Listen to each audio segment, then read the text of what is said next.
Peace, peace, peace, fam, and Happy New Year to everyone. A very Happy New Year. Well, this is the unofficial New Year for me. My official New Year comes in March in Aries season, but unofficially for the world, Happy New Year. Happy New Year. I hope you all had a great time and you stayed safe last night and yeah, you just brought in a new year in a very joyous way.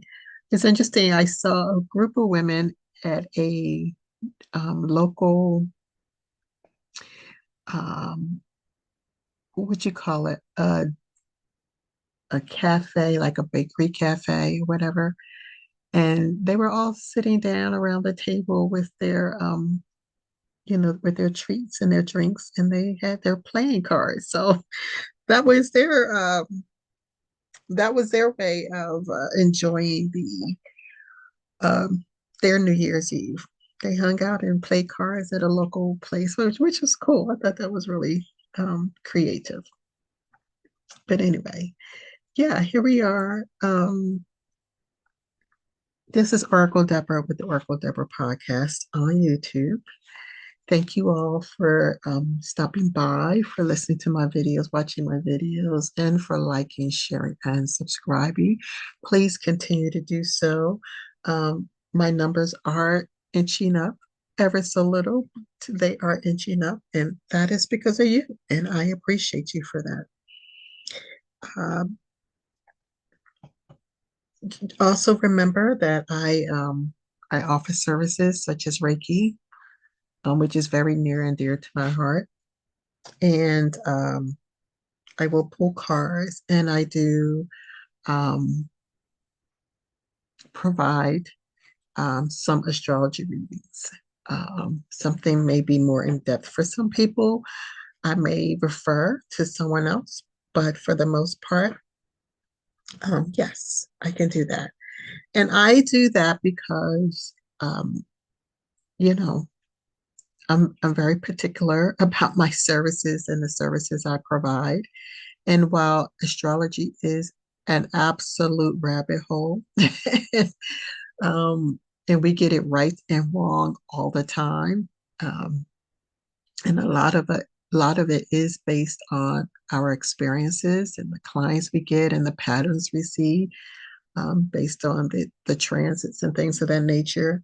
But I still am a little bit more particular about my own education. And um, yeah, I think I mentioned before that I'm open to taking an advanced class. However, I don't know where, or whom I would like to do that with. I've come across some. Usually, the person who intuitively um, shares a message that is so intense and it has to almost be personal will probably be the person that I will go with in terms of, taking a class, considering, excuse me, if they are only considering if on top of that, they actually have a valid class, because someone can just be in their flow in a minute, but not really offer, the in-depth class that I'm looking for. You get what I'm saying? So yeah, those are the services I offer. Now, uh, when I came to my office this morning, um, I looked down at well, actually, I got a notification on my phone, and the moon has moved into Aquarius. So we are no longer in a new moon in Capricorn, although we are still feeling the effects of the new moon in Capricorn. So remember, 3 days before, 3 days after. But officially, the moon has moved into Aquarius, and that occurred at 5:50 a.m. So we're in Wednesday. So that was, yeah, that's about 2.5 days that the moon was in Capricorn. But again, we're still feeling the effects of Capricorn, but I already feel me calming down. Even when I woke up this morning, and I felt like I could have definitely slept a little more sound, a lot more sound actually, and definitely a little longer. Excuse me. But I wasn't as intense. I was quite intense yesterday. It was very intense, and I know it showed, and I knew that it showed. But that's the effect of, you know, the new moon in Capricorn, on my energy. So I don't know. It just makes me wonder. Like I said, I was born new moon in Sagittarius, 8 hours before new moon in Capricorn. So I'm thinking that intensity was just all over the place. So, maybe as a baby I had it too. In my energy, I was feeling it as well. Who knows? Oh, it was quite intense though. All right. So the moon has moved into Aquarius 5:50 a.m. However, um, outside of wishing you a happy new year and wishing you a safe day and a prosperous new year, and don't set a whole lot of goals about what you're going to do this new year, because I think we've learned that it doesn't work. Continue on some goal that you started it last year, or late last year, and continue with that and work on that. Okay, the new moon is absolutely about setting new intentions, and I do realize that in addition to new moon energy, we are also in the heat or in the height of winter, where everything rests, right? The harvest season is over and the planting season hasn't begun. So we are, in a resting mode. So many in the spiritual community will say, it's ridiculous. This is false information. They really get hype about this stuff. Um, and I'm not judging them. I just, I get hyped about the things that are important to me too. So let's put it that way. But someone would say, no, how can you start something new in a season where everything is resting? Well, we are our own entities. That's how I see it. And so there are times, this is why your intuition is really important. There are times it could be a full moon, which is about letting go, but I'm feeling a need to start something new. Okay.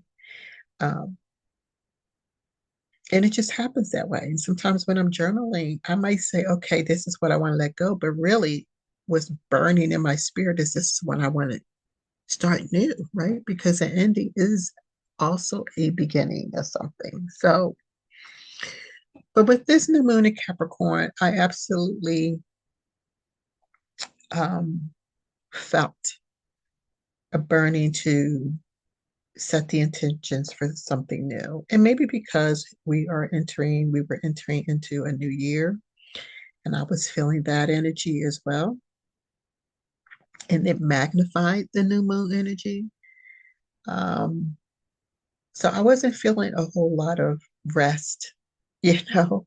There was, yes, some things I was letting go of in order to move forward in my intentions, but um, I think some of that has to do with weather. Now, I don't know where you are in your part of the world or country, um, but here on the East Coast, it has been relatively calm. As a matter of fact, it went up to 50 degrees yesterday. It is down to 44 degrees literally right now. And as the week progresses, the temperature will continue to gradually drop, which I actually prefer. I don't like the steep drops in the climbs. It's too much on the body. Um, but like I said, the temperature is 44, so it's starting to go back down. 50 degrees in winter, Christmas, New Year, like that's unprecedented. and on the East Coast. It's just unprecedented. And it's been a blessing. I'm not gonna lie to you. Every year I think about I need to find a condo in some warmer part of the country because the fall is kicking my tail. But this fall it was very gentle and I could handle it. And yeah, so to get back to the moon energy, that could be because it feels, it's warmer out here. And so I think that plays a role also in how people are responding to, that moon energy. And to be frank, now that I'm thinking about it, um, I don't know if your parents, my mother was highly intuitive as well. She's an Aquarius. And she always used to say to us when I was a young girl, a young woman, and literally a very young woman, a little girl, I would say, a young girl. She says, be careful because it's a full moon and the moon makes people go crazy. So um, the full moon, and so I grew up hearing that all the time. Now, considering this was a new moon that we're still in the shadow of, if you will, and how intense it was that it got, it has some full moon intensity in there. One would think that that was a full moon. So I'm curious at this point to know, to find out when the next moon in Capricorn, full moon in Capricorn comes. I'm going to pay a little more extra attention in terms of, you know, how I respond to it. Now things could change. The transits will have changed, and the same, scenario in terms of transits and aspects won't be in effect, and I get that. But as for this new moon, yes, the intensity of it felt like a full moon because the intensity was outward. I wasn't internalizing it. Usually a new moon energy, um, I internalize a lot of it. It's like I don't really know what's going on because it's a dark moon, right? So I can't really pinpoint what's going on. And that was contrary to this new moon. Like I knew exactly what was going on. I knew exactly why I was intense. I knew exactly where the source of it came from, if not multiple sources. I could pinpoint, areas and sources of where this intensity was coming from. And and I was absolutely in a Seven of Wands energy. I was defending my territory, you know. I was standing on my square. I was standing my ground. And it also felt a little bit like the Nine of Wands card, like the Wounded Warrior. I probably for you all came off as a Wounded Warrior yesterday. Just not beat up, well, beat up, but not, backing down. I was standing guard still. So yeah, there was a lot of wand energy yesterday. And apropos to my card for today, because I pulled my cards for the month, which were, amazing. I had one shocker in there, um, one extreme shocker in there, and that's at the very end of the month. And I'm thinking that's pretty much going to be around the time that I'm taking this final test or this, if not the state exam, if not the course exam, it's going to be the state exam. And I could see why that energy, the devil came out the last week of this month. It's intense. And my clients are chomping at the bit. And, are you ready? Are you ready? Are you ready? Kind of thing. So, anyway, I pulled my cards, and apropos to the wand energy, as I mentioned, the King of Wands came out. And yeah, I felt like that. I felt exactly like that. So that's my energy for today. I'm the King of Wands. Um, Not so much feeling the wounded warrior and not so much defensive, defending my territory, or standing, feeling an intense need to stand my ground. It just is what it is. I got it all out of my system yesterday. Um, and I'm in the King of Wands energy. And, that has a message of its own, but I won't get into it. It absolutely has a message of its own. Um, so yeah, so that's the update I have right now on the astrology piece. I know it is superficial, if you will. It is surface level. But like I said,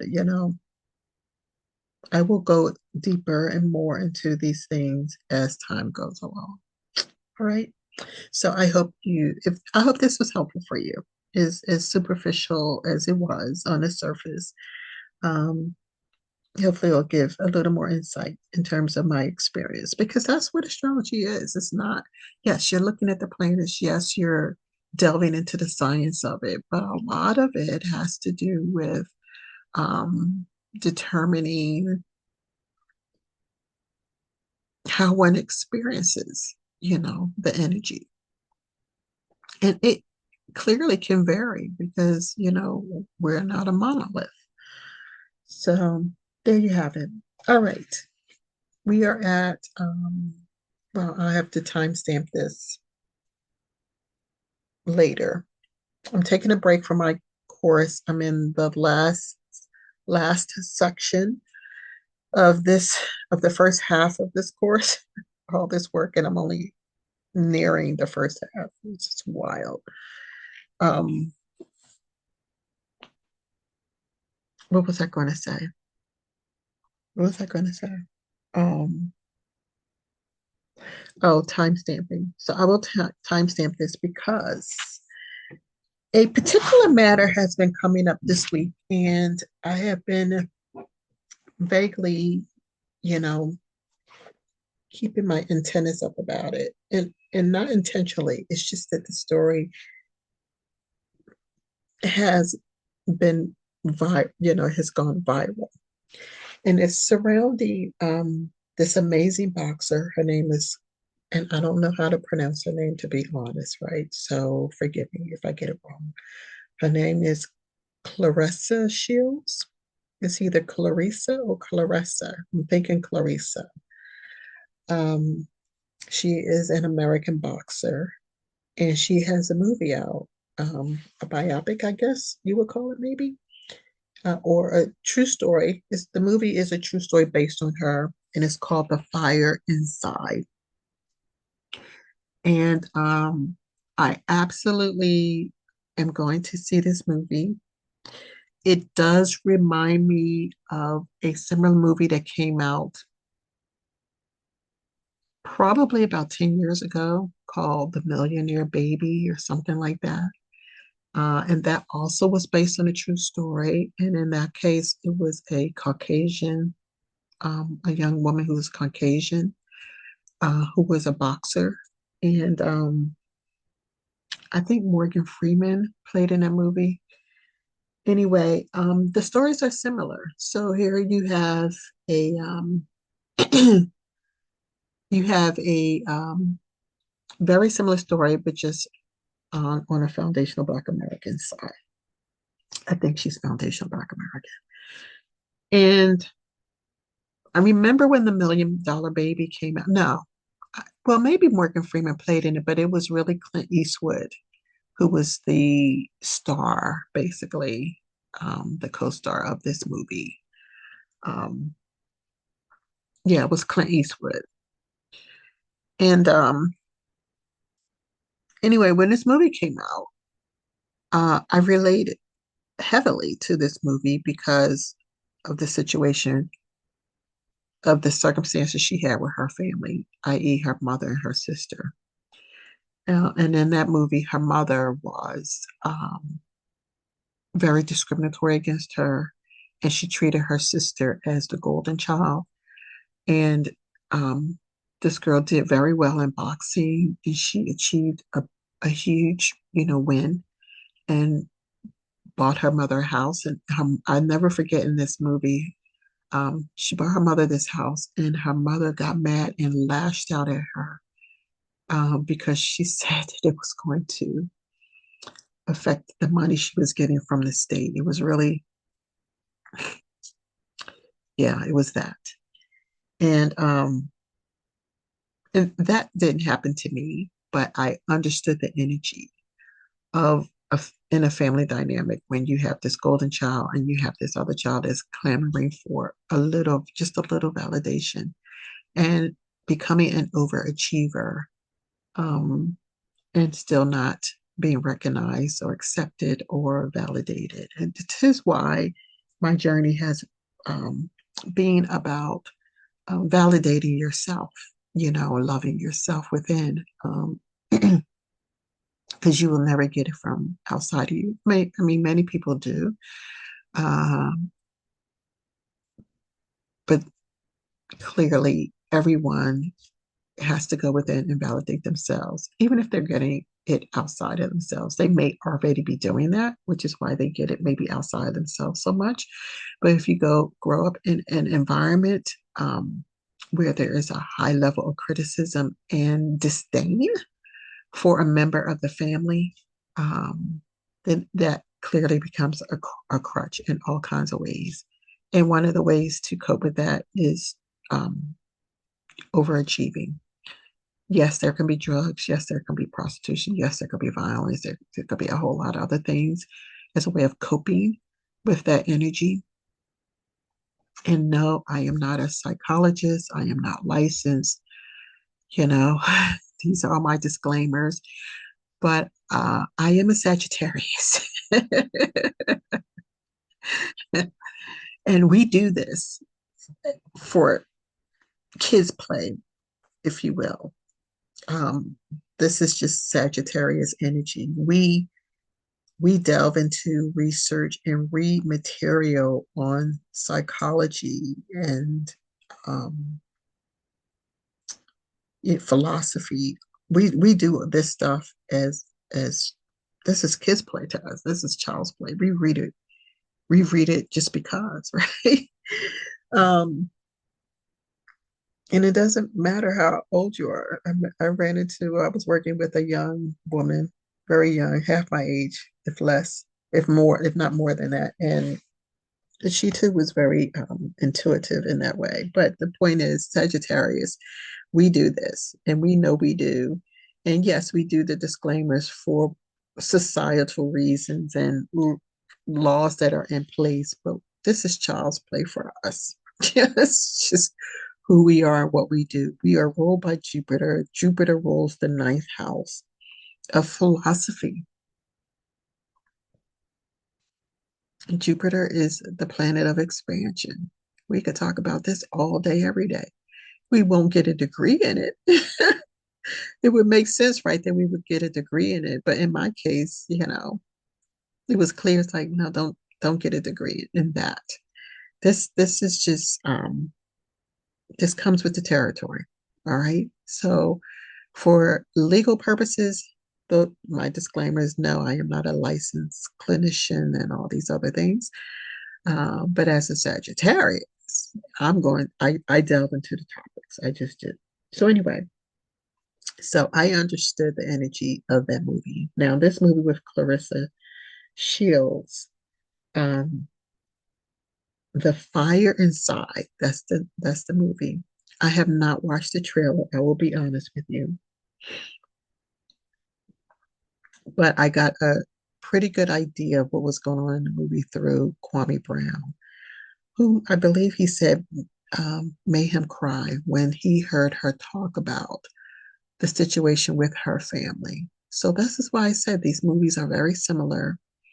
Um, the dynamics of the family environment are similar, though not exact. In this case, it was her. It is her sister, that's, you know, playing the role, if you will. Um, how do I want to put it?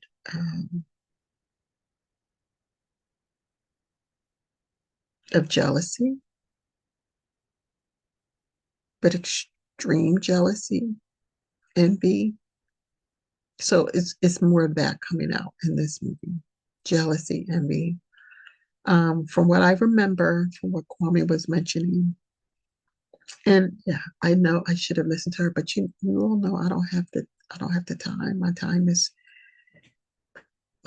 allocated to but feel free to fill in the gaps, you know, in the comment section. I'm just giving you an overall view of things, and I have a message. I'm just trying to give you a little bit of context because I have my own message, you know, based on what I've heard so far. I will go see the movie.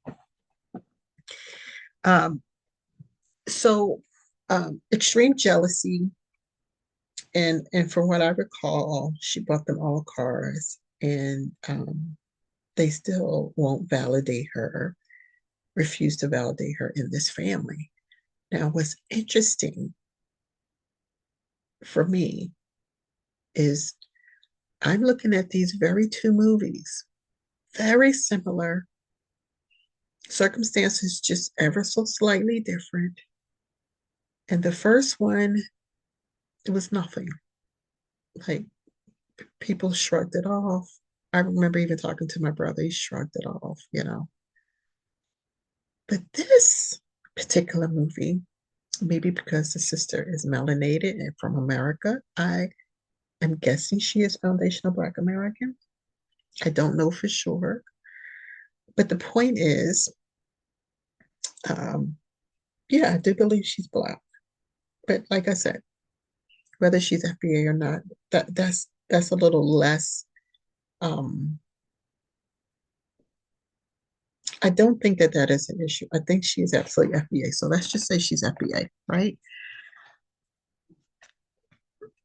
This movie is hitting home differently. It's hitting home differently. And I'm not really sure why.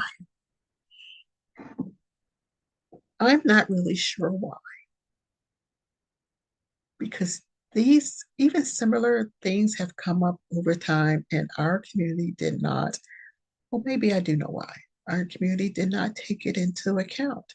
Or maybe this was actually possibly the young woman who was in the relationship with Remy Ma's husband. Um, I'm going to find that out. I think that was how she got on my radar.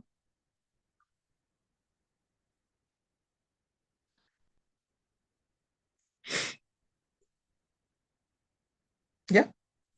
So she's in a relationship. So that's how it initially came out. Is Remy Ma and her significant other. Um, is it Papoose? I honestly, yeah, Papoose. All right. Remy Ma is married to Papoose. They had some relationship issues. Apparently, she cheated on Papoose. And eventually he moved on to Claressa Shields. She's a boxer. And so the whole brouhaha around that was, you know, chill out, Remy Ma, because this woman is amazing. So I did look up her Wikipedia real quickly for Claressa. She is an American boxer and a professional mixed martial artist in 5 weight classes. She is the undisputed female light middleweight title. She received or won. She won the under. She is the undisputed female lightweight. Um, undisputed female light middleweight. She has that title, and she received that in March 2021.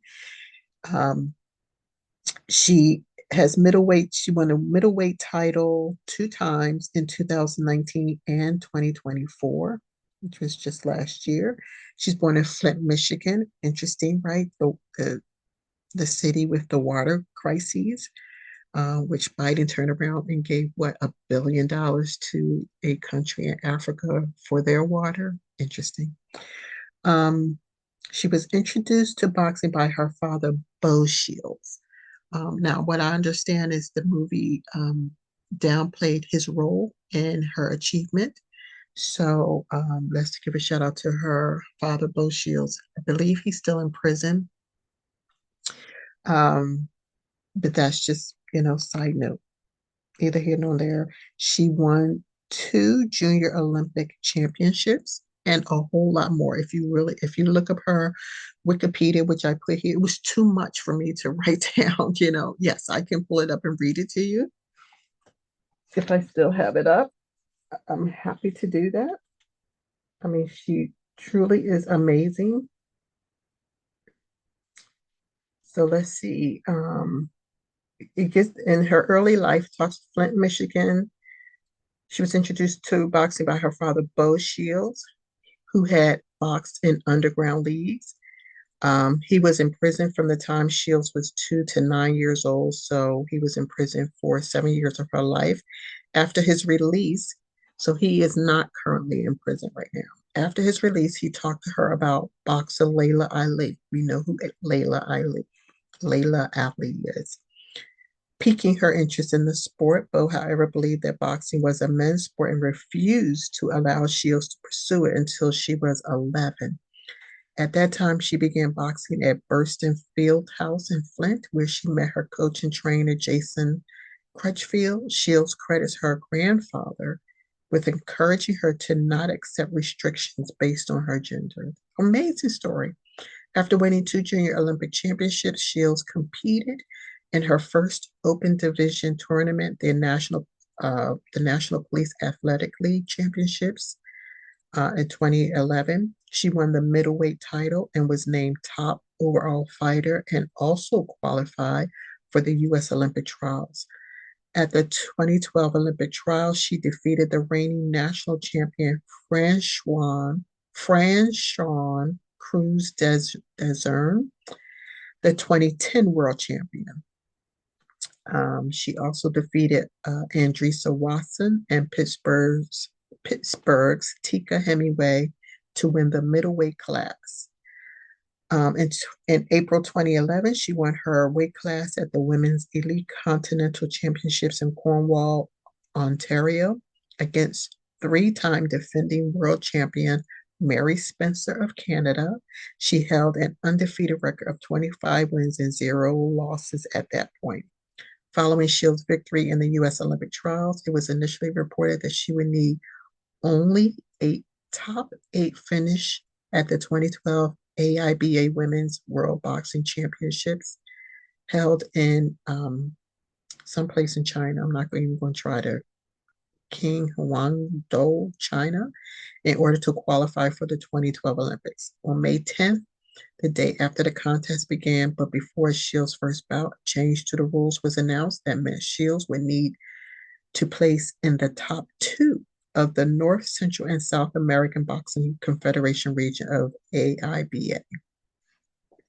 Shields won her first round, but was beaten in the second round on May 13th to Savannah Marshall of England, bringing Shields' record to 26-1. Her chances for qualification thus depended on Marshall's subsequent performance. After Marshall advanced to the middleweight finals on May 18th, it was announced that Shields had earned an Olympic berth, BERTH. At the 2012 Summer Olympics in London, age 17, she won the gold medal in the women's middleweight division after beating veteran Russian boxer Nadezhda Torlapova. This made her the first American woman to win a boxing gold medal. I mean, do I need to go on and on and on? In 2014, she won the World Championship gold medal. 2016, she won a gold medal for the AMBC Olympic qualifying tournament in Argentina. I mean, in March 2017, she faced Sevilla Svazbados, I don't know, for the North American Boxing Federation, and won by TKO. I mean, come on. This thing goes on and on. She has literally, it's as if she's lived 100 years. She's done so much. Um, let's see. As of October 2022, she is ranked the world's best active female middleweight by BoxRec, as well as the best active female boxer pound for pound by ESPN and The Ring. I mean, there you have it. Okay. She was, like I said, she was born in Flint, Michigan. Her birthday is March 17, 1995. She is a Pisces, and she's doing it. Okay. Pisces is the grandfather of the sign, and Pisces is a very successful. Pisces can be. I find them to be very successful, and probably because they are so friggin' highly intuitive. Like they are like 4 steps. I'm highly intuitive, but they're like 4 steps beyond where I'm at. They see things 2 and 3 steps beyond where I'm looking, and I'm highly intuitive. This is Pisces. And so when you take that type of gift and you apply it to your studies, in her case, boxing. I know a gentleman who applied it to stock markets. It's just insane. Just insane the success they can have. Um, so yeah, I give her all props for that. Now, to get back to the movie. Well, I didn't see the movie. To get back to my message about her story with her family, i.e., her sister, I found it to be very interesting that all of a sudden, this woman who is so highly successful in her field has this, heart-wrenching story about her quote unquote family. And more specifically about a sister that is so deeply jealous of her. Um, and why her story, out of all the stories, we've heard so many stories from our beloved brothers and sisters in the music industry and arts and entertainment or wherever, with heart-wrenching stories about their, some family matter, and it just never took hold. And now all of a sudden, her story takes hold. She didn't get judged for it, for this interview, I guess, that she gave, that Kwame Brown talked about. As a matter of fact, I'm happy to link, because I love Kwame Brown. I'm happy to link his video. Let me just, Kwame Brown. I'm happy to link his video in the description box, so you can get a gist. And maybe he has a link in his video about this interview that she gave, and you may have listened to it yourself. Like I said, I've been in a crunch with class, so I haven't, but I heard enough.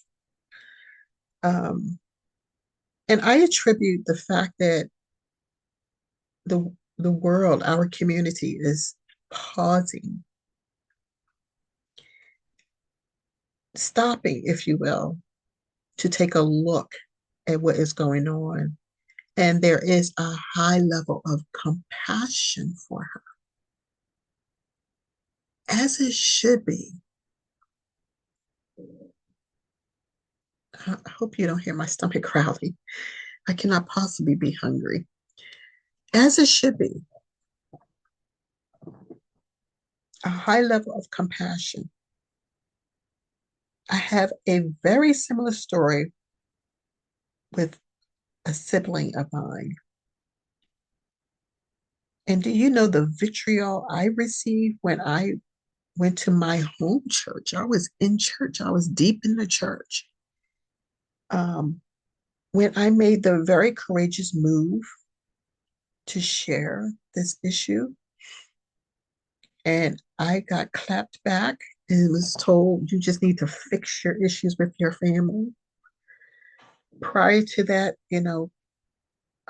30 years or more prior to that, I remember when I first moved in this area and I had no children, so I was single. And the the shields on my eyes, the rose colored glasses were starting to fall off, and I was starting to see, that there was a an actual problem with my sibling. And I remember telling, a hairdresser who was also semi of a friend. We were hanging out at that point, and she said a similar thing. You're talking about you're talking about your sister, your family. What are you saying when you're when I'm not around you? Like, she took it personal. Like, we could, there was decades where people would not listen, and they turned the situation on me, and I'm guessing they turned this similar situations on other people, which is why we ended up being the silent sufferers, if you will, and having to move on anyway and do life, and create boundaries and set up boundaries and enforce the boundaries and walk away. So that takes you to the next level of things, which is when you decide, okay, this is a family, and that's another thing, when you're like, why are you even, just walk away. That was another clapback. Just walk away, just fix it. You are the problem. Um, there was, yeah, there was just no compassion, none, no grace, no compassion, no mercy, no understanding, no understanding, no overstanding, no nothing, no nothing. This is why I think I'm talking about this, because I'm literally shocked that the world, that our community has actually hit the pause button and said, hey, we need to talk about this. This is why I'm so shocked. I'm so surprised, because it was of no issue whatsoever. And it absolutely was not an issue with my family. I was told to just get along.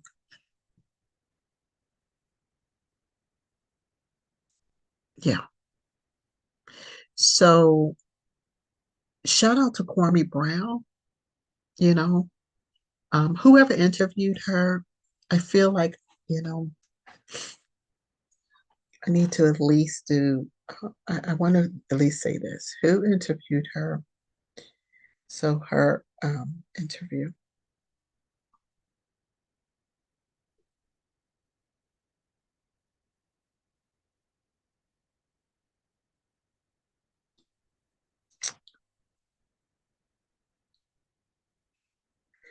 There's a lot here, actually. I don't know which one he listened to. I don't know which interview he listened to. There's one called On Her Family and Dating Dreams. She dreams of a family one day. I'll turn 30 next year. Maybe I should just have a kid. Like, so there's that video. This is a 2-minute clip that was 3 weeks ago, a week ago. It has a video, a clip on her how emotional she got over her family changing over money.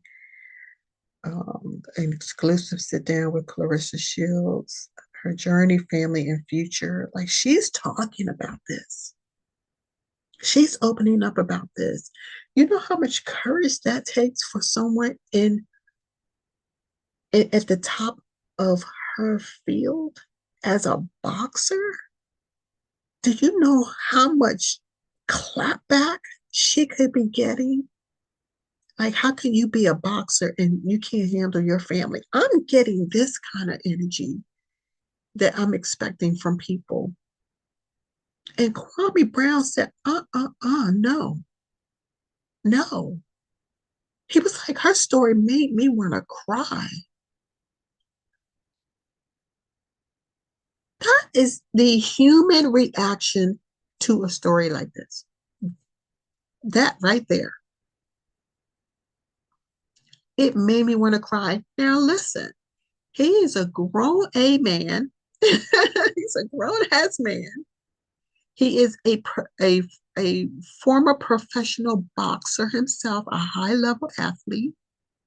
He got trashed quite a bit by the media, the sports media, and then he finally decided to clap back and then blew up because he clapped back after years and years and years of remaining quiet to, calling the bus life. As a matter of fact, he coined that his channel so that people can use it against him.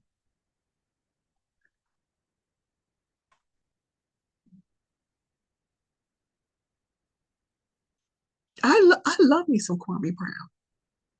It would be different if, he clapped back and then he just talked a bunch of whatever and it would just be gone. But he has substance to when he speaks. When he speaks, I actually pay attention. I listen to him. I value his insight, his opinions on things. I value them. Doesn't mean I agree with everything. I don't do that. But I absolutely value him. He is someone that when he speaks on a topic, I stop and listen. I pay attention or I consider his view as I am gathering information and doing my own research when I can do the research. But I like to get other people's views, and he is one I will absolutely consider.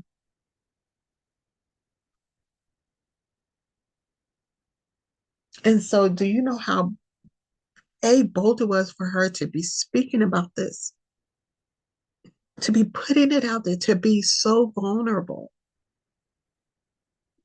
And then he's a grown man in his own right, and he's saying, I wanted to cry when I heard her story.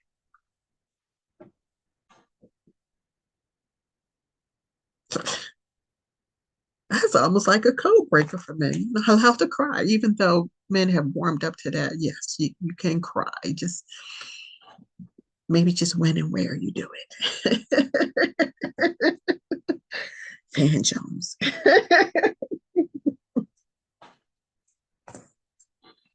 So this is all very shocking, to me.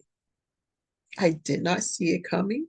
I did not expect to see anything of this sort coming out in the news. I did not even know who she was. I don't follow boxing like that, but I'll start following her. And she came out in the news and she got on my radar because of some, some brouhaha with a relationship with Remy Ma, who's always trending, and Papoose, who's always trending. And then I hear he has a girlfriend and oh, she's a boxer. And, that put her on my radar. But it was Kwame Brown talking about her story regarding her family that really made me sit up and say, wait, what?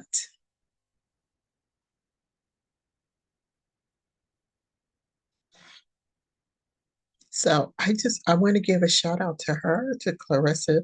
I swear I don't know how to pronounce her name. I guess at some point when I listen to these videos, I'll get the right, I'll get the right, let me do it now. Hold on. Hold on.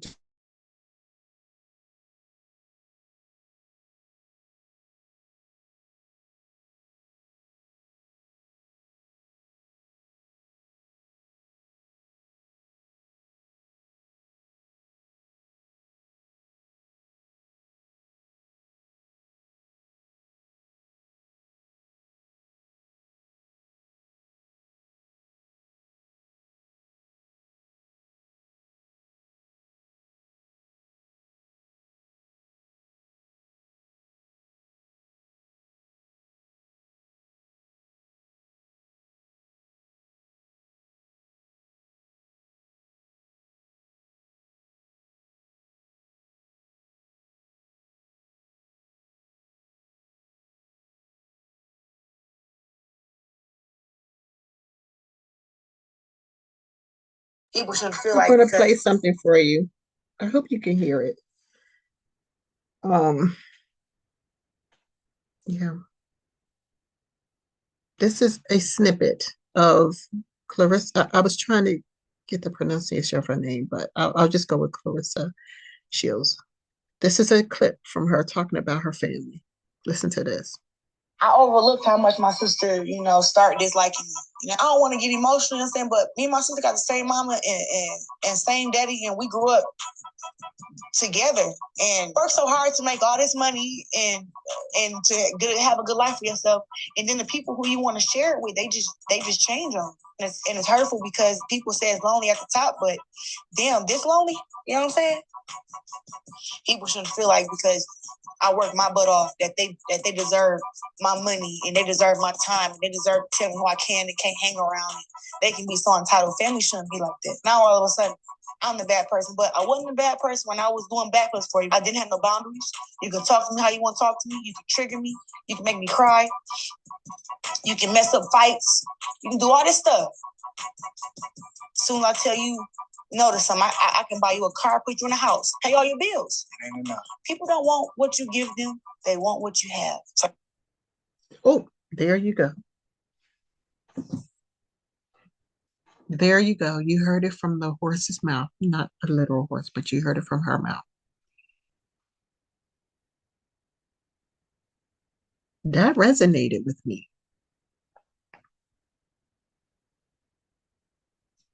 That resonates with me. Now, I've done a lot of healing, shadow work, all that stuff. And I'll give you a little more context. I won't go into it because I did a lot of healing work over this. And it's not that. And I've learned that just because you do healing work and you grow and you are able to move forward and be more balanced about situations, it doesn't mean that it won't come back or even like the triggers are forever gone. They absolutely can come back, but the difference would be is, and you might have the same internal reaction, the same facial expressions, the same, furor, but the difference is you're aware. You're aware of all of this. You have the experience of how you dealt with it before, and you're strong enough to respond differently, or recognize like the way I responded before was the way I was supposed to respond, however the case may be. But the key point there is awareness. That's the key point. And she made that point. She was like, people don't want what you give them. They want what you have. You have these people that are like that. So I'm finding it interesting. Oh, and I was just going to say, I am not riding on her coattails. I'm not. I will be 60 this year. Okay. I will be 60.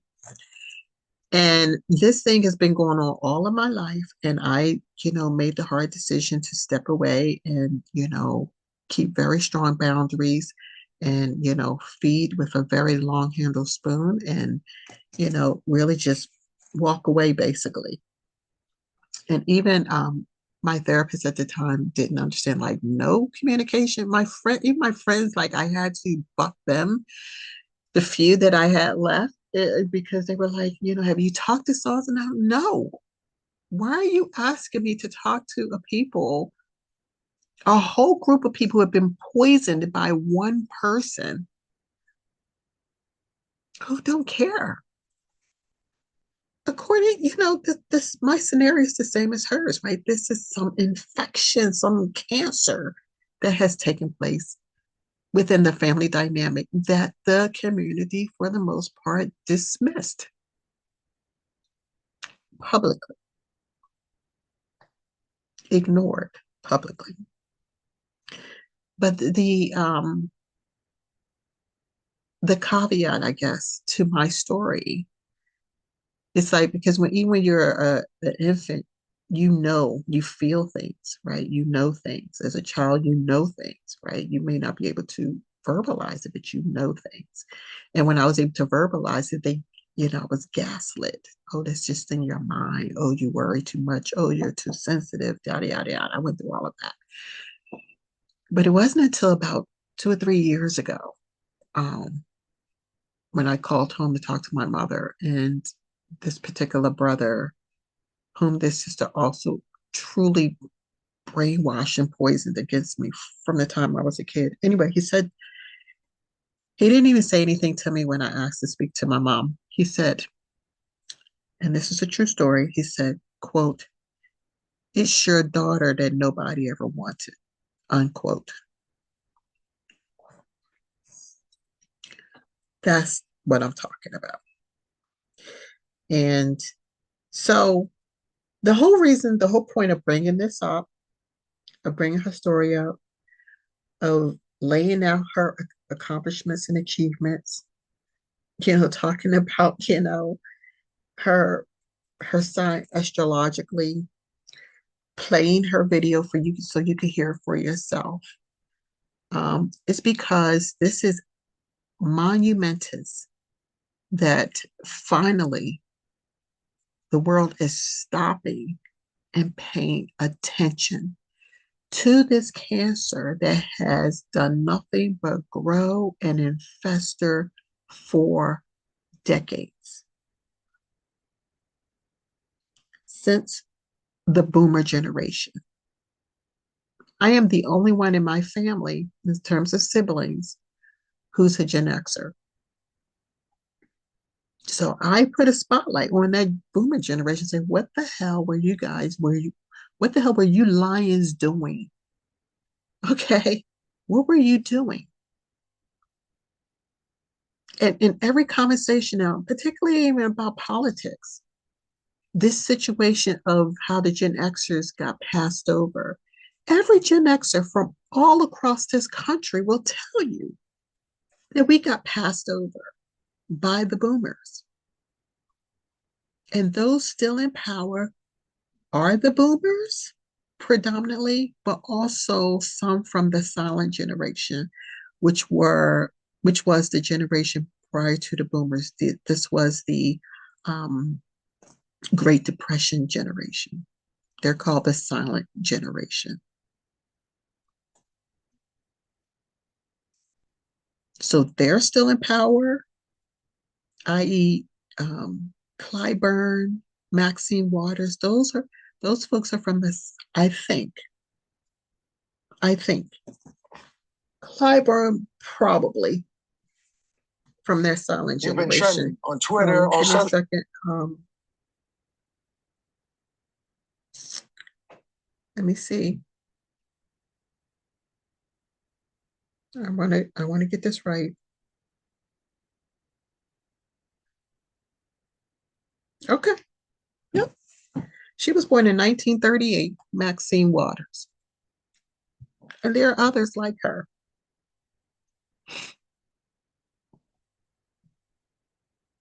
So, when the younger generation, the millennials, the other psyop too that the boomers and the silent generation does is, they double down on the Gen Xers, and they tell us we're the problem because our generation had to deal with the crack epidemic, we had to deal with the teen pregnancy epidemic, we had the AIDS epidemic occurred during our time, like three major things going on. And you have Reagan, who stripped away all of the programs for my generation and leaving us to hang out to dry, basically. And if you were in my generation and you had family, siblings to help usher you, grandfather you into their benefits, you were cool. But if not, most of us were hung the hell out to dry. And that is why they say you Gen Xers are broke as fuck. Now, there's an astrological piece in this too, because there is a certain subsection of the Gen Xers where we had Pluto and Virgo snuggled literally maybe a degree away, snuggled up against our Pluto placement was Uranus. So we had a conjunction, a very close conjunction of Uranus and Pluto. And depending on where that was in your house, it depended on my chart. In tropical, it was in the ninth house, but in whole sign, it was in my 10th house of career and everything. And Uranus, expect the unexpected. You might get a big win here, but it might go away. It's kind of like when I passed my real estate exam the first time. Like when I was in a class, I was always a competitive student, but I was never the star student. And how did I become a star student in a class like this? It was just like kind of weird. I wasn't used to that, right? So I'm reveling in that. But then I get into the field and it was just a bust because I got into the field literally in 2020, right when COVID happened. It was a complete bust, just about. So, so there's the Gen Xers as a whole, where we have been passed over, and they still throw shade on us. All of them. It doesn't even, the blacks, the whites, they all throw shade on us. And then there's that subsection within the Gen Xers that have Pluto and Uranus snuggled up next to each other, and that created even more of a problem. So yeah, so I wondered, like, what the hell was going on in during this boomer age, like where the boomers as a whole decided that they were not going to nurture the generation behind them. It's really weird. I don't think any of us can really comprehend how the hell that could happen. And they skipped over us and nurtured the millennials. But the millennials, they blame us, the Gen Xers, for everything. Oh, you Gen Xers with your cracking, as if we did cracking. Okay, all right. I'm not going to get up. First of all, a lot of you need to, if you haven't watched Snowfall, you need to watch that. Number two is, the government, as you will see in that series, not a movie, it's a series, played a significant role. They were the contributory factor as to how crack was brought into our neighborhood.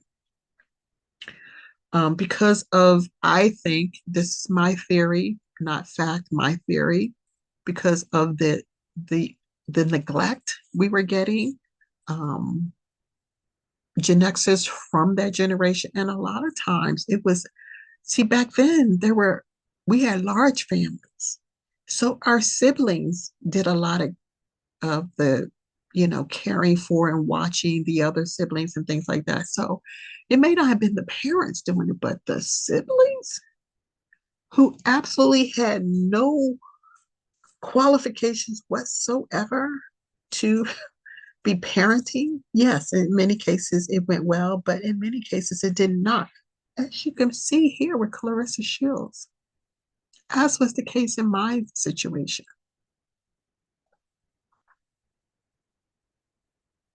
So, you had there was a lot of dysfunction going on coming from siblings who were not the parents, but who had a lot of say in how the parents parented you. I mean, it gets really toxic and diabolical and dysfunctional. But this is what people didn't want to hear.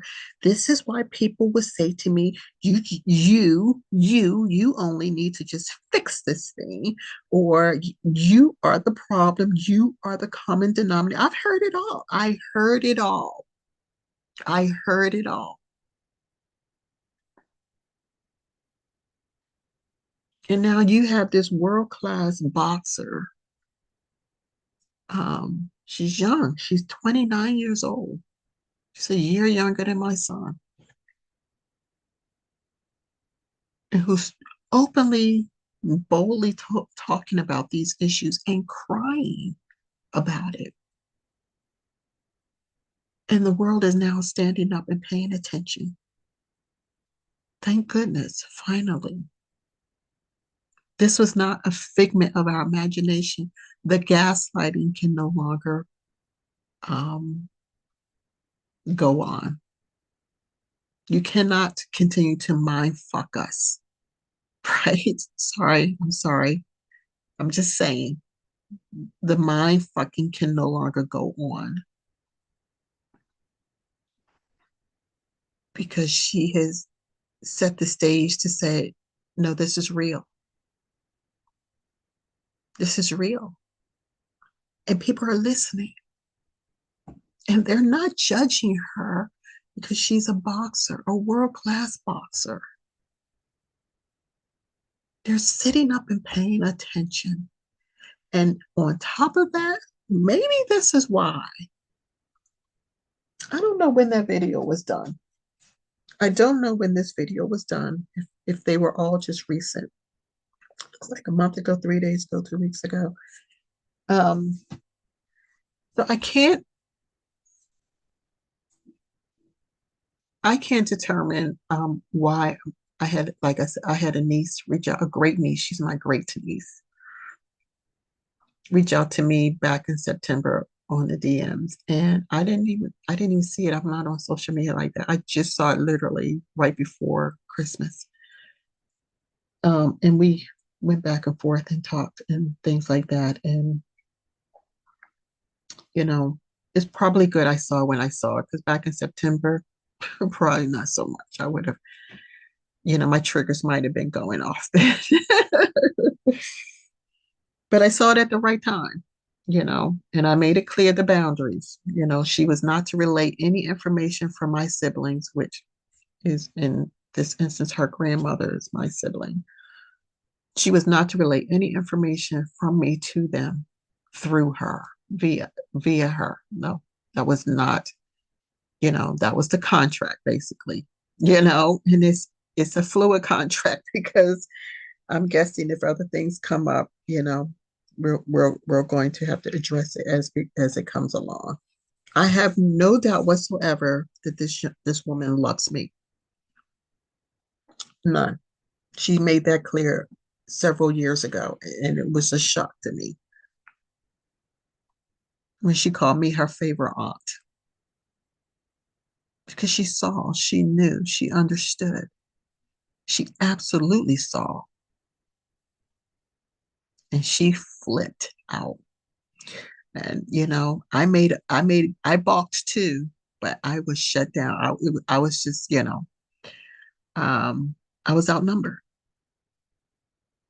But ironically, one of the culprits of this situation is her grandmother, who is validating everything that she does just about at every turn. So she forced her to, just to sit up and listen as well. Anyway, I don't know. I'm really pleased. I'm really happy, that people are sitting up and paying attention now. This is what I envisioned that Pluto and Aquarius would do. I have been saying this is the era of the truth serum. Pluto and Aquarius is a truth serum. And, this is the era of exposure, right? Cat Williams used that phrase, exposure. I knew that Pluto and Aquarius around that time was going to be releasing information, was going to be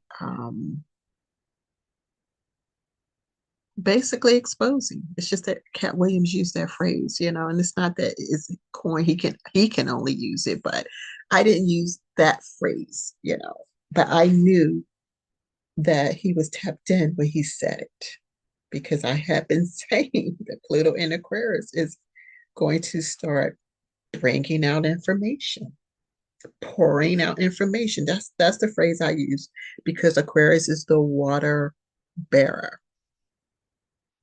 And if you see the symbol of Aquarius, It is the symbol of a woman pouring out water. Let me see if I could find a quick one for you. Aquarius.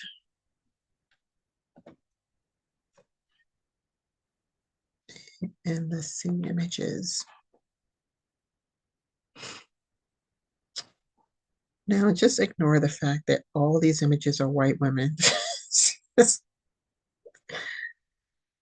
so ridiculous to me. In this case, there's a guy. um, it's just so ridiculous to me. The artwork, the images.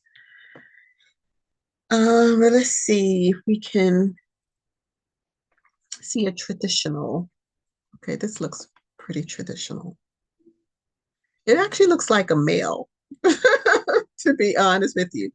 And is Aquarius a masculine? I think Aquarius is a masculine. Let's see.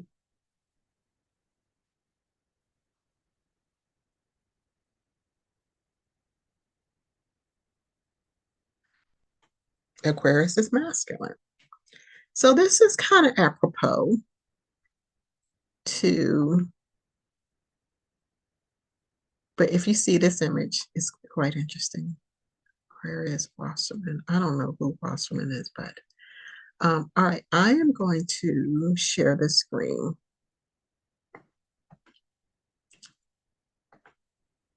Let's see. Boom, boom, boom. There we go. I'm going to share and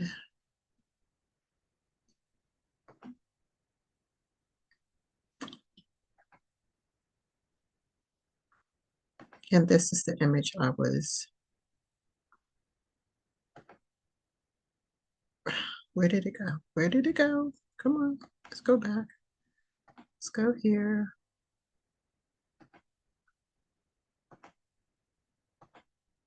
There we go.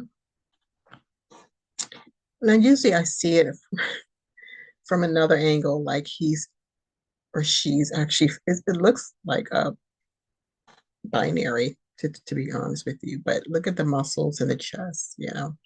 But the face has a little bit of a feminine energy. But Aquarius is considered a masculine energy. It says Aquarius is one of the 6 odd number signs of the zodiac, which are also known as positive polarity, active, yang, expressive, or masculine signs. Aquarius is said to be driven by masculine energy, which fuels its desire for innovation. People born under the sign of Aquarius are often described as independent, innovative, and humanitarian. I told you Aquarius is the humanitarian of the zodiac. They are also known for being forward-thinking and visionary. And their birthday goes, their birthday times are January 20th through February 18th. Quite interesting. I was married on February 18th. Very interesting.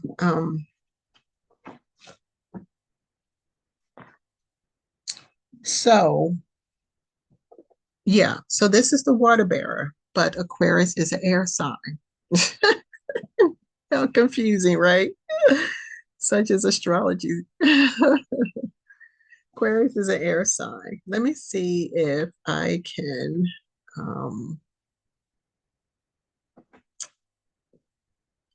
Let me see if I'm trying to look at another image, which is not really letting me. So let me do this.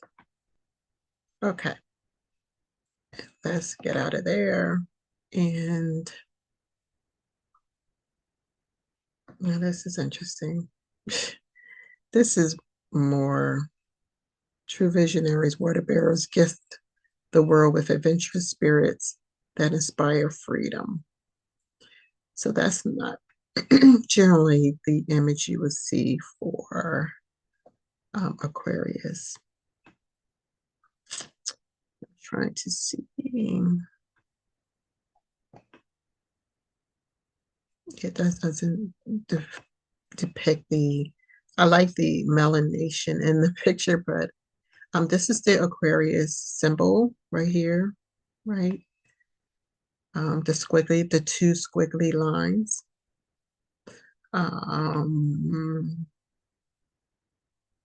This is also, so again, here's your male, the Aurora bearer, but he's not sort of pouring out. Oh, I guess he is. It's just pouring out the other way. And let's see. Yeah. Let's see. Let me move that.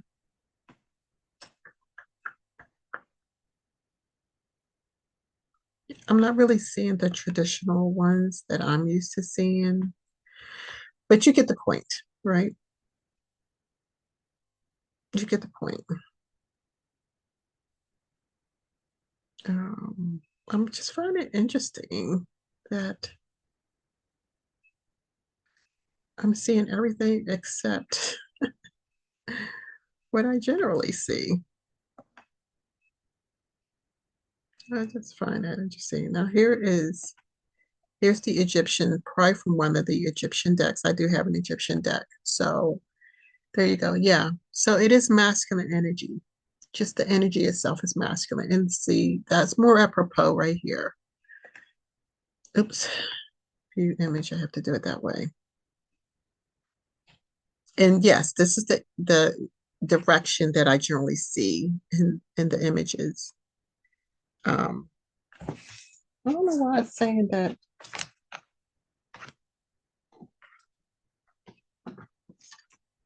I don't know why it's saying that my battery's not plugged in. My battery is absolutely plugged in. What the heck? Oh, I know why. That is why. There we go. That's the way I have everything hooked up. So anyway, yes. So you see here, right? The water bearer, right? So pouring out information. This is what I've been saying, all along with how things are going to be. And it did come out like ancient history of our culture has been coming out. Um, our tribes of old, the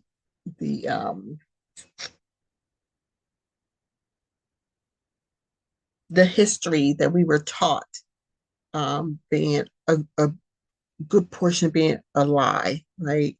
We all came over in these boats, and that's not our story. Um, Many of us were already here. And I actually did some research, and I can't trace anything beyond this soil in America, Americana Palma. So that's the kind of information I said will be pouring out. And then Cat came along and said, everything will be exposed, and thereby, you know, things really started being exposed, because you understand that while Pluto was it was in Capricorn 2023, Pluto and Aquarius gave us a snippet of what it was going to be like in between April and June of 2023, when Pluto temporarily ingressed in Aquarius for that short period of time. And then it went back into Capricorn. And then in January 2024, Pluto ingressed again in Aquarius, but this time it stayed through September, like the end of August. And then the 1st of September is when it moved back into Capricorn. So we had 9 months of, a sample of what things were like. And what was going on during that 9 month period of time, right? Then it retrograded back into Capricorn. And then on November 19th, which I did a video, Pluto made its final ingress into Aquarius permanently, and will never go back into Capricorn for another 240 years, and will remain in Aquarius for the next 20 years. I just also find it ironic that on that same day was my deadline to sign back up for real estate. And the whole time I'm here celebrating Pluto moving out of Capricorn, and I was totally unaware that this the state was expiring my license. So that was another thing that just made me want to crawl under a rock and cry about. All right, so let's get back to so there you have it. So this is your water bearer. But Aquarius is an air sign, so bear that in mind. Okay, this is just the image of how Aquarius pours out information. You know, it's the humanitarian. One might say that Aquarius does not have necessarily an allegiance to anyone because its allegiance is to everyone. That makes sense. It's a humanitarian. So it can't get into a cult like, atmosphere because its whole goal is this is for everybody. You know, it's about everybody. It's the humanitarian. So I'm going to stop sharing. Um, so to get back to Claressa, let me thank her for continuing to put her story out there. Many of us did, and the timing wasn't right. The timing is perfect for her story to be out there and for it to be heard and for people to to sit up and pay attention to her story and finally recognize that it is real. Um, I'm sure people will refer back to that $1 Million Baby movie with Clint Eastwood and remember that. But again, that was during Pluto and that was during Pluto and Capricorn, but it was during the Piscean era. Well, I think we have clearly shifted into if not the era of Aquarius, the age of Aquarius, we're in the energy of the age of Aquarius. Let's put it that way. So just to be safe, I don't want to state of something factual if it's not scientifically factual. If we're not officially in the age of Aquarius, we are officially in the energy of the age of Aquarius, and Pluto and Aquarius is helping with that. But Claressa is she's just telling her story at the right time, and people are hearing it and paying attention. And I think the the gaslighting, the lies, the bullshit, the mindful, all of that people have been telling on people like me and doing to people like me. I'm human. Okay. Um, I go by the handle Oracle, but but it doesn't mean that I'm not human. And that's another value of Aquarius being put on the world stage right now is to remind the world that, we are human. And as such, we should be treated as such, you know? Um, but those folks who have been lying and hiding in that Piscean era and able to cloak themselves and, you know, have layers of people in front of them that they could hide behind to do the dirty work, i.e., they call the flying monkeys. So the flying monkeys are put on blast, or maybe they're opening their eyes to what's really going on. But these people are definitely on blast right now. And I kind of got that sense as I was communicating with my great niece, because I found out about the story after the fact that I had these communications with her. And something told me, and I said to myself, I wonder if she had heard this story. I wonder if there have been discussions about this story of Claressa Shields. I wonder, you know? And so at the very least, you know, people like me will be given grace for at least knowing that we weren't lying. we were not overly sensitive. We were not mental. We were not emo. Um, that this was very real. It is very real. And like I said, now, those who played the narcissist, the sociopaths, the the um the jealous, the envious, you know, what's the word? They were the hostile folks, again, who always had an excuse. In some of these cases, their mothers were, um, a key factor in women like me and Clarissa and others. I met actually a woman in Alabama years ago, um, about 25 years ago, and she had the same exact story as me.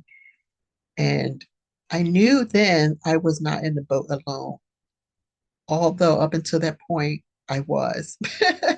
At least, you know, I felt I had never met anyone with my story before. And I met this woman and she had an identical story as mine. And she was suffering. She was suffering. She went out to have her own family and she ended up in a domestic violence situation. I was, I had, you know, extracted myself from what was becoming a domestic violence situation and said, this is not going to work. And I extracted myself and walked away from everything to start over again because I was not going to do that. And she was managing her domestic violence situation. So, yeah, we were called stupid, naive, gullible. I mean, I could give you names on and on and on. Just too sensitive, stupid, flat out. It was called stupid. Um, and in some cases, even if someone understood, they were like, "Okay, I've seen your story before, but all this is all you have to do. It's not that easy. It is not that easy. We're talking about your core tribe, your family. It's not that easy. Okay, and I have Aquarius in my chart, and I am the humanitarian, basically in my tribe. And so, wasn't easy. So, anyway, I'm not lamenting. I'm not, um, I'm not, you know, I'm not even feeling any kind of way because I did so much work in this area and I made the hard decision to step away and to move forward and not to look back this time. I had done it several times, you know, and I backpedaled and went back, and it was just a joke. It was just an absolute joke. It was the joke of the family. When you leave your sibling in a hospital that has cancer to die, and then you create a narrative that says, well, nobody knew about it. You lie and say no one knew about it. And you know how she is. She doesn't tell us stuff. Yeah, it was like that. So Clarissa has given us a platform to tell our story. I had no intentions whatsoever of sharing any of my personal whatever on this because, you know, I wanted to make it about general information, about astrology, about, I mean, I am here. My purpose here is to experience life. So that was never going to go away. But I absolutely didn't want to get into the weeds of my story, probably because, of the labels looming, the emo, the highly sensitive, you have a low self-esteem. I'm like, all of that. I've heard it all, okay? You're a whiner, you're a complainer, you have a lack mentality, you have a victim mentality, all of that. I've heard so much of it and more. You are the common denominator. I heard all of it. I heard all of it. And I absolutely just basically gave the finger to everybody and said, I'm going to love me. And that's a problem too, right? That ends up becoming a problem too. Are you so selfish? There's another one. You're so selfish. Oh, the gaslighting was real. It was real. But, thank you, Claressa, for sharing your story. And to Kwame Brown for highlighting it. And to, you know, I don't know if, she expected to tell her story in these interviews or if it just came bubbling out. Because again, we are in the era of the truth serum. But it's out. And I mean, who's going to check a world-class fighter? Maybe that's the key. Maybe that's what the universe was looking for. It says, y'all going to beat up on everybody we bring to put this information out there. So we're going to get someone that you can't possibly fuck with. You would not dare challenge her because she would kick your ass. That's what the universe had to create. The universe had to bring someone to the fore who is a world class fighter who could be vulnerable in the way that Claressa is being vulnerable, and no one would dare challenge her. Not even.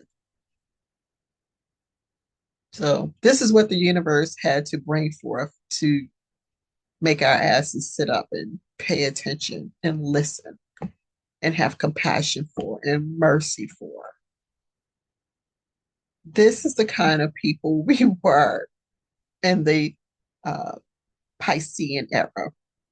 I have a lot of respect and love for Pisces, but it was, every sign has a high vibrational and low vibrational side to it. And we absolutely were knee deep in the low vibrational side of Pisces, knee deep. And so the universe had to bring along a soul and prep her and prepare her to be the world class, brilliant fighter that she is. I mean, I don't follow boxing, but at some point, I didn't. I mean, I followed. I mean, I've always loved gymnastics, but I don't. I wasn't following any kind of sports in that sense. And even Simone was showing up on my feed, which made me pay attention more, specifically to gymnastics and get me back into literally watching it like I do now again. But where was Claressa during all this time? She didn't show up on any feed and on Facebook. No, I mean, she was out here in 2011, 2010, 2011, 2012. She was all over the place. And she didn't show up in any of my feeds. That was crazy.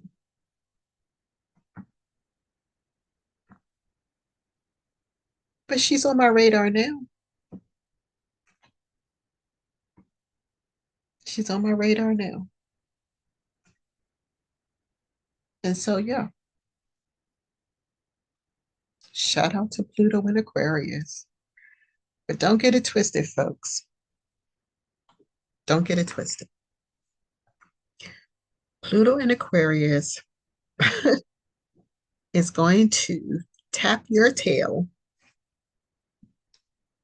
and it does not care.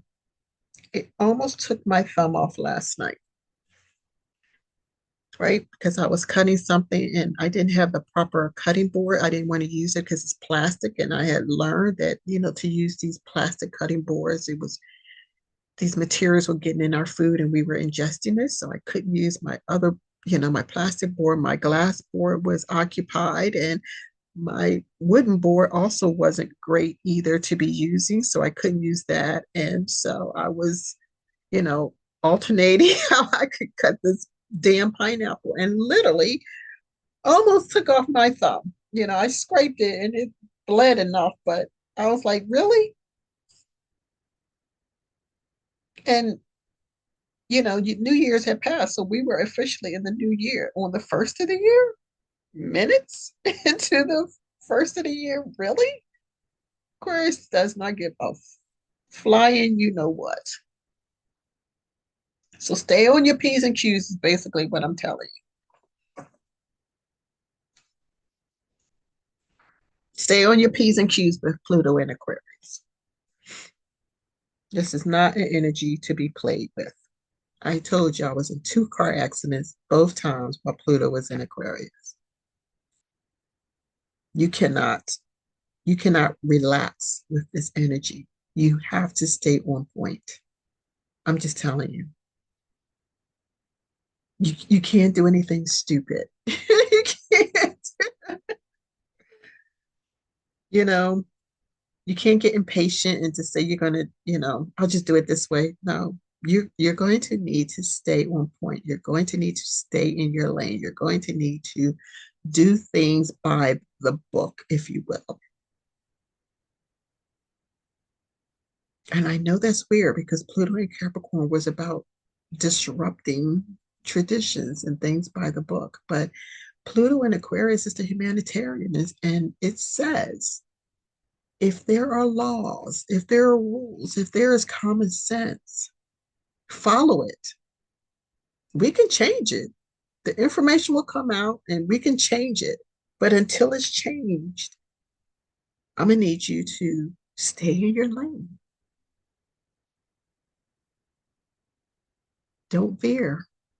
Don't veer. That's the message I'm getting with Pluto and Aquarius. Don't veer. Stay on our P's and Q's. All right. So this was an extraordinary long video. I'm avoiding going back to this class. I'm also avoiding doing some cooking. All this multitasking is just so weird. Either you're in class or you're going through domestic stuff, or it's just weird. But I'm gonna pause because I need to stand up anyway. I'm going to pause and I'm going to go and make my food. And then I'm gonna take a break because I didn't take my vitamins. All right. All of my personal, all out here. This is crazy, Pluto and Aquarius. This is too much. This is way too much. I started at, I don't know what time. I don't even know what time I started. But it's 9:18 now. Again, Happy New Year to everyone. Shout out to Claressa Shields and Kwame Brown. And let me just send some Reiki to Claressa. First of all, to thank her for healing all of us. She was the catalyst to heal all of us, even though most of us did the work anyway. We did the shadow work, and we healed ourselves and moved on as and continued to be contributing members of society. But she came along and offered a deeper healing, a deeper um, validation, one that we weren't looking for anymore, one that we gave ourselves. But the universe, I would say, she is a gift. And the gift that came through her was to validate, yes, we were deserving of being heard, being seen, of being treated as human beings.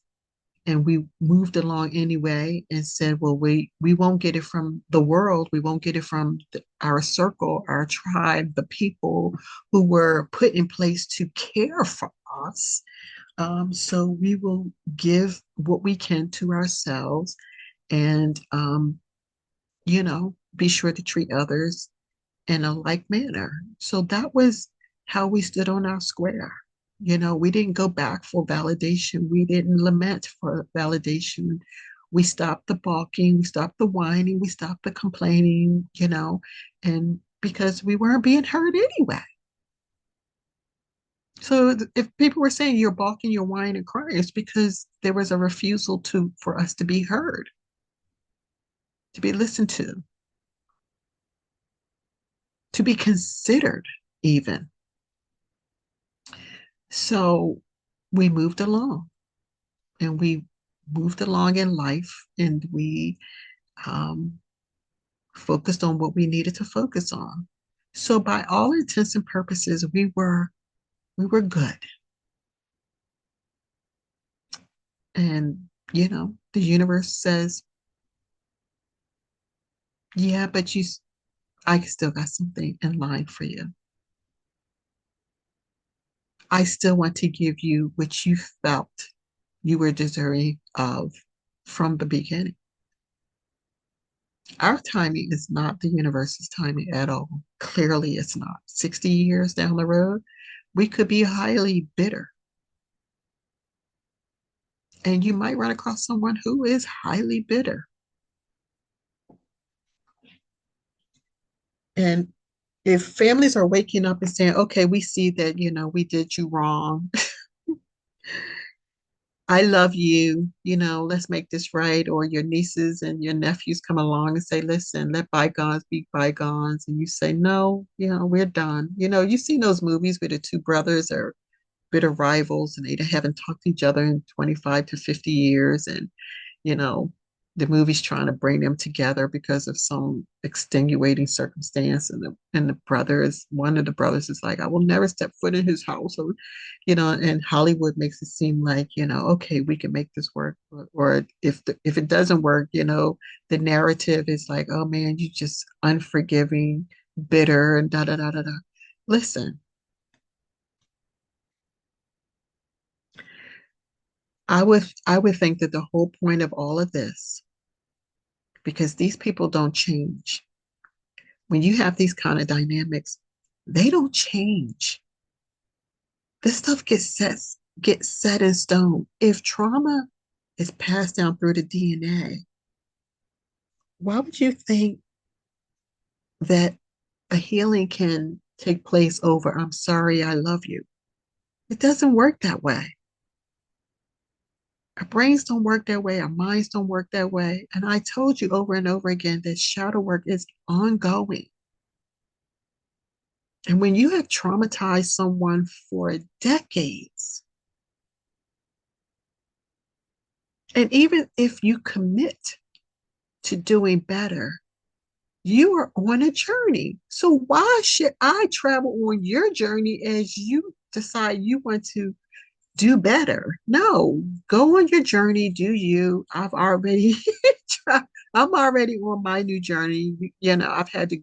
I've been forced, if you will, to go on a separate journey, right? To do what I have to do. Civility is civility. That will always be. But I tell you this beyond any shadow of a doubt, there will never, ever be any kind of trust between me and my family. Never. They have violated this trust to such a degree that it would be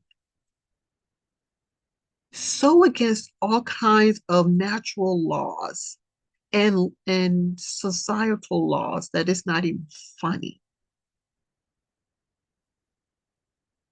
If there were a law against what they did, they would be in jail, essentially. But there is no law against these things. This is relational type things.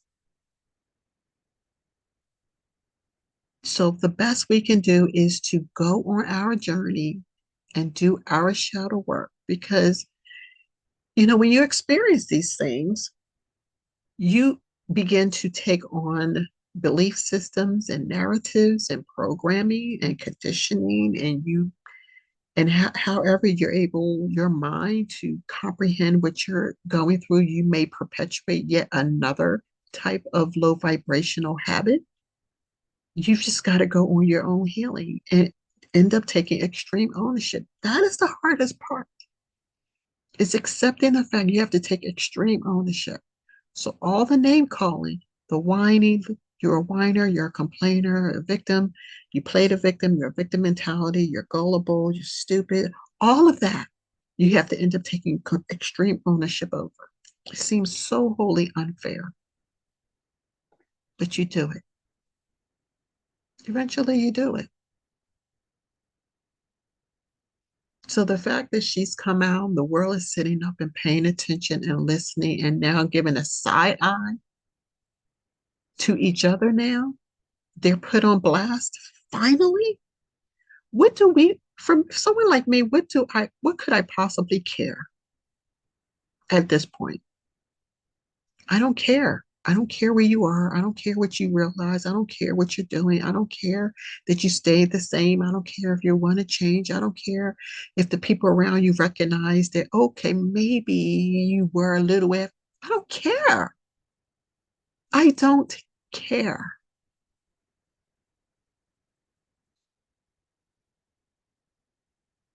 And Clarissa will go through her journey because her sister will not change. It doesn't work that way. And she's going through her healing process. And I send Reiki to her that her healing will continue to be deep and um, nourishing. And she will learn everything that she needs to learn and grow even more and help even more people through her travels, through her journey. And as she will, make herself whole again. But as for the perpetrators, there is no trust there. You have had an entire lifetime to change, to shift, to consider. You've had an entire lifetime and you did not do it. It's for some people, if they have not had a lifetime, they're just conditioned in the way that they are conditioned. So they just have to deal. Listen, this is not the age of Pisces anymore.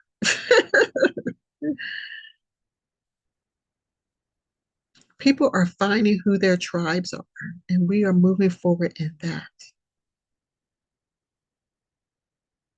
We're taking a hit along the way until it manifests as, in its completion. We'll take whatever hits along the way. But we know this is Aquarius. I know. We know it's coming. We're already celebrating that it's here. It's just a matter of time. And we're not watching the pot boil. We're just doing what we need to do. And then we wake up one day and wow, this is a shock.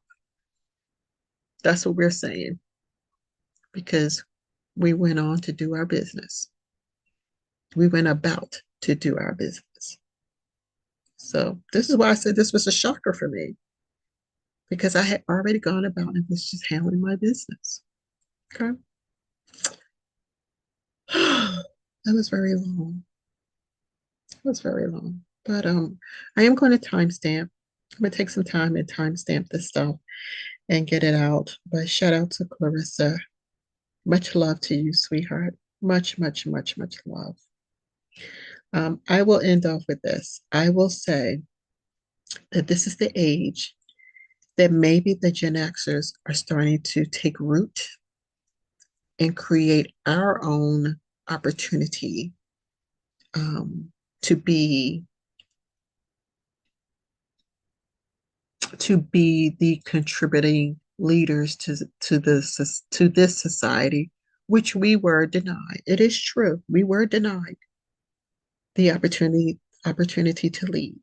So we are taking it upon ourselves to do so, and we are caring for the Gen Zs and those coming behind the Gen Zs because the millennials, you've been nurtured by the boomers and the silent generation, and they've cuddled you and all this other stuff.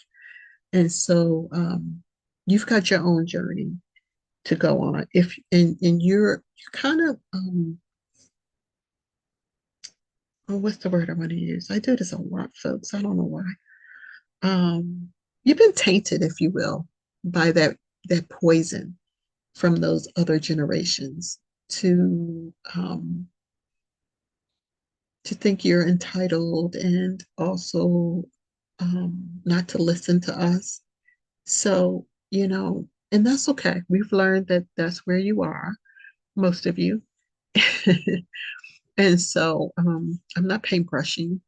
There are remnants in everything I'm saying. There's a remnant in the silent generation of people whom I absolutely love and who did not do what many have done, and a very small remnant in the boomer generation. I'm sorry, I can't give y'all a whole lot of passes. Okay, I'm sorry, but I know that um, there were boomers who looked out for me and saw what was going on, and they looked out for me, i.e., Rose. Um, she stayed up in Philly with her family for a while, and she stayed on our block. So I give a shout out, and I've been giving a shout out to Rose. I love you. You really nurtured my inner child, my me as a child, and my inner child, and my spirit. She really nurtured me. And I give a shout out to Miss Bootsy. Miss Bootsy, I call her Bootsy, but it's Miss Bootsy. And I love her. And even though I didn't always understand what she was doing, especially as I got a little older and, the hey, pretty girl was getting a little embarrassing, she never altered from what she called me. And I may have told the story, and when I finally said to her just a few short years ago, you've always called me that. And she said, that's because I've always called it as I've seen it. And so, yeah, she's right up there with Rose. She's right up there with Rose. And I didn't even have to call Rose Miss Rose. She was young enough that I could call her Rose. And I believe she was originally from North Carolina. That's where she returned. And I missed her, but her time and her mission was done in terms of with me. And she moved on. Um, but yeah, Miss Bootsy, I love you. Rose, I love you. My late friend Mary, I love you. And there's more. There's more. We'll get into it. So I'm belingering. I'm lingering on. I'm out of here. Happy New Year, everyone. Enjoy this weather. I hope it's great in your end. At 44 degrees, you can't complain on New Year's Day. But yeah, Happy New Year. Have a prosperous New Year. Of course, I will be back here tomorrow, I'm sure, at some point, or the next couple of days since my vacation ends today. My respite ends today. But thank you. And I appreciate you again. I love you. And, I'm working on my little closing thing. I used to have a podcast, where I used to say one thing and it became like a staple. And so with this one, yeah, I'm going to stick with a smile. I just have to like get it fluid on my tongue, because I'm not recording every single day, or twice a day or whatever. But so bear with me, just bear with me. I'm just working this thing out. So, yes, please continue to smile in this new year.